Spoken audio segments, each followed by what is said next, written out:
The Trump administration shut down the border app CBP One that allowed migrants to legally enter the U.S.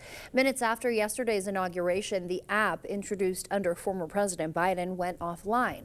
A message now says all existing appointments are canceled. The move cuts off a key pathway for legal migration into the country.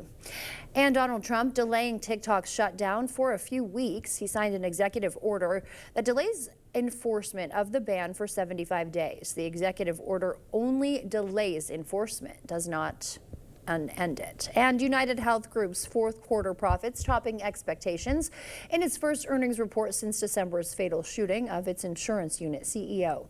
While revenue fell, CEO Andrew Whitty addressed growing criticism over patient care delays. He says that less than 1% of claims are rejected, though he acknowledged some do get held up.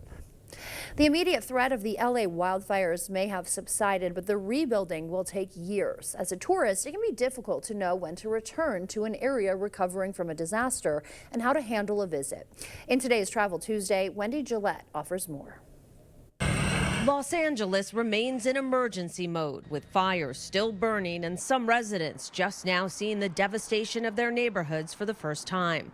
But the majority of Los Angeles County was untouched, including the city of West Hollywood, where hotels, including the Pendry and Sunset Marquis, are offering special rates to displaced residents. Los Angeles is still open. Our airports are fully functioning. There's still public transport going on. Obviously, there's been a lot of people across the country who have understandably postponed or canceled their trips right now. It's never easy to decide when to reschedule. After the Maui wildfires almost a year and a half ago, Hawaii Governor Josh Green made an early call for tourists to return. How soon after the fires did you ask people to come back?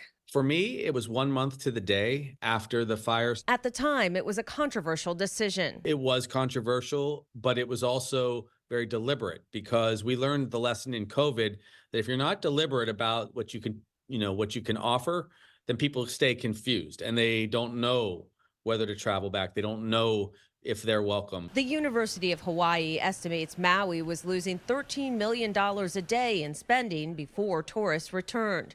The state offered advice to visitors that's helpful after any wildfire. Stay away from affected areas, don't take pictures near burn zones, and be sensitive to what residents are experiencing. If you're interacting with people in the tourism industry, be patient. Understand that there is a lot of angst that's happening right now. It took a year for tourism to recover in Sonoma County, California, after the 2017 wildfires. It's a scenario that we're all too familiar with, and we definitely know that the road to recovery is going to be a long one. But those in the industry say tourism dollars are imperative to fund and speed up the process of recovery. Wendy Gillette, CBS News.